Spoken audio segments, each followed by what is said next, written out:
ਤੇ ਜਦੋਂ ਚੌਧਰੀ ਦਾ ਜਨਾਜ਼ਾ ਉੱਠਿਆ ਨਾ ਪੂਰਾ ਪਿੰਡ ਬੰਦ ਹੋਣਾ ਹੈ।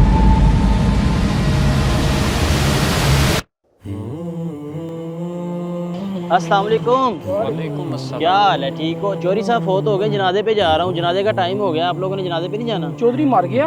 चंगा होया मर गया, बड़ियां जुल्मों ज़्यादतियां कीतियां उन्हें। वो बात का मामला है, आओ बैठो यार, जनाजा तो पढ़े। नहीं नहीं मैं नहीं जाना, इन्नियां जुल्मों ज़्यादतियां तो बाद कोई किसी दा जनाजा नहीं पढ़ता, तुसी जाओ। चलो उमर तुम तो आओ, तुम्हारा करीबी रिश्तेदार है, तुम्हारा तो हक बनता है जनाजा पढ़ने का। नहीं नहीं मैंने भी नहीं जाना, मुझे भी बड़े काम है। चलो अब्दुल्ला भाई। ठीक बात है यार।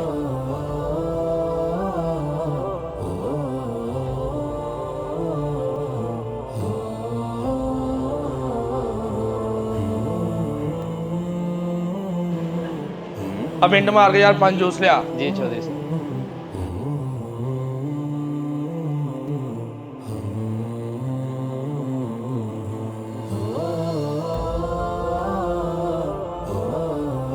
चौधरी साहब पैसे।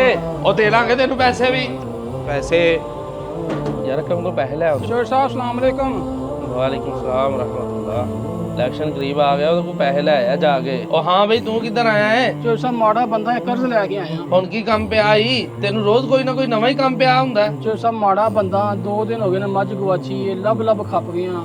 अज किसी बंदे 10 पाइए ਤੁਹਾਡੇ ਡੇਰੇ ਖਲੋਤੀ ਹੈ। चौधरी साहब ਮਿਹਰਬਾਨੀ ਤੇ ਕਰੋ। ਹਾਂ ਵੀ ਪਰਵੇਜ਼ ਹੈ ਕੋਈ ਇਹੋ ਜੀ ਗੱਲ? ਨਹੀਂ ਚੌਰੀ ਜੀ ਇਹੋ ਜੀ ਕੋਈ ਗੱਲ ਨਹੀਂ ਆ। ਨਹੀਂ ਨਹੀਂ चौधरी साहब ਤੁਹਾਡਾ ਕੰਮ ਆ ਝੂਠ ਬੋਲਦਾ ਪਿਆ। ਉਹ ਚੱਲ ਨਾ ਹੱਸੇ ਤੂੰ ਜਾ ਕੇ ਆਪਣੀ ਮੱਝ ਲੱਭ ਜਾ ਕੇ। ਇਹ ਝੂਠ ਬੋਲਦਾ ਪਿਆ। ਮੇਰੇ ਕਦੀ ਵੀ ਕਿਸੇ ਮੁਲਾਜ਼ਮ ਨੇ ਝੂਠ ਨਹੀਂ ਬੋਲਿਆ। ਚੰਗਾ ਚੌਧਰੀ ਸਾਹਿਬ ਮਰਜ਼ੀ ਤੁਹਾਡੀ।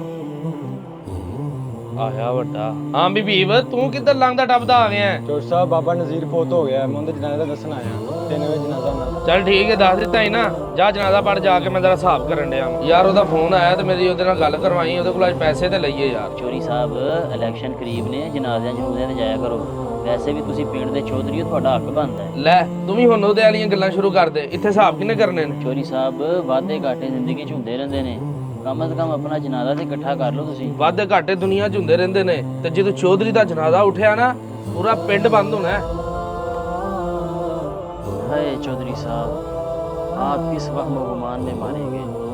आप तो कहते थे जब मैं मरूंगा तो सारे का सारा गांव बंद होगा। आज आपके अपनों ने भी जनाजा पढ़ने से इनकार कर दिया।